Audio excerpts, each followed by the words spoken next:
Сәлем достар, бүгін сіздермен бірге ауызда еритін өте тәмді болып шығатын меренге рулет дайындайтын боламыз. Ең алдымен біз жұмыртқаның сарысынан ағын бөліп аламыз. Бізге керегі жұмыртқаның ағы.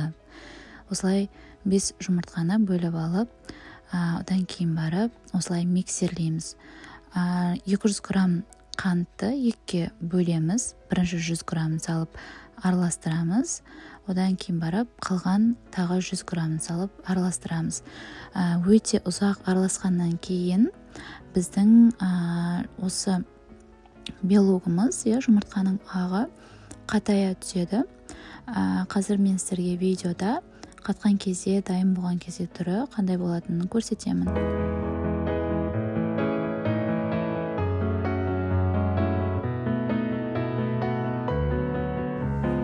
Біздің белогымыз дайын болғанын білу үшін ыдысымызды төмен қаратамыз. Сол кезде біздің белогымыз түсіп қалмайды, ол соншалықты қатты болады. Енді осы дайын болған салманың ішіне крахмал қосамыз. Картоп крахмалы, жүгері крахмалы айырмашылығы жоқ, қоса береміз. Осыны кішкене ғана енді миксерлеп аламыз. Одан кейін пергаментный бумагамызға осы біздің салмамызды жақсылап орналастырамыз. Бір келкі етіп, одан кейін қызып тұрған пешке беті қызарғанша пісіріп аламыз. Піскен кезде түрі міне осындай кішкене сарғыштау болады. Одан кейін тағы да бір пергамент қағазын төсейміз де, осының үстіне теріс бетіне қаратып, осылай кішкене суытып қоямыз. Кейін біз креміміз дайындаймыз. Ол үшін сливкімізді осылай кішкене аз жылдамдықта взбивать етіп бастаймыз. Одан кейін барып үстіне біз қант жаңағы пудраны, сахарный пудраны қосамыз.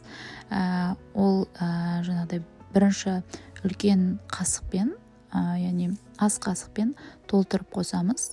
Бір рет кішкене араластырып, крем сияқты қата бастаған кезде екіншісін қосып араластырамыз. Осылай кремін дайындаймыз.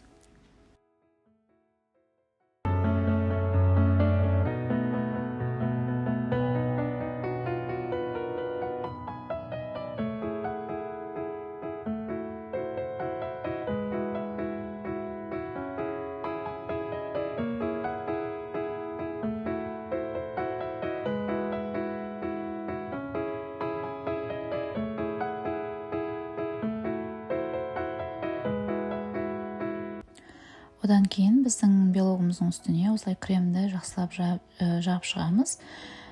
Кремді көбірек жаға беріңіздер, сол кезде өте дәмді болады. Қараңыздар, егер сіздердің де жаңағыдай белоктарыңыздың түсірген кезде осылай арасы ашылып қалса, оны жамап әуре болмаңыздар. Ол кейін өзі жабылып кетеді. Бұл рулет болғандықтан.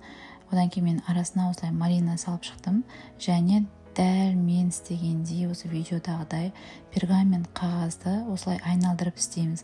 Қолдарыңызбен айналдырмаңыздар, себебі бұл қолдарыңызға жабысып қалады. Негізі арасына малина қосқан себебім, малинаның қышқыл дәмімен сливки қосылған кезде, сливки тәтті болады, малина қышқыл болады, дәмі өте ерекше болады, дәл балмұздақ сияқты болады жеген кезде. Осылай орап рулет жасаймыз, және де бұны біз сразу өзіміздің дастарханға қоятын әдемі ыдысымызға саламыз. Қайта-қайта жаңағыдай әр ыдысқа аунатып жүрген кезде бұл арасы ашылып кетеді. Одан кейін менің ең сүйікті моментім оформлениеге кірісеміз. Оформлениені өздеріңіз қалағанша кез келген ягодыда пайдаланып жасасаңыздар болады. Негізі рулетіміз дайын болды. Дәл осындай рулетті өте оңай, өте тез жасауға болады. Сіздер де жасап көріңіздер.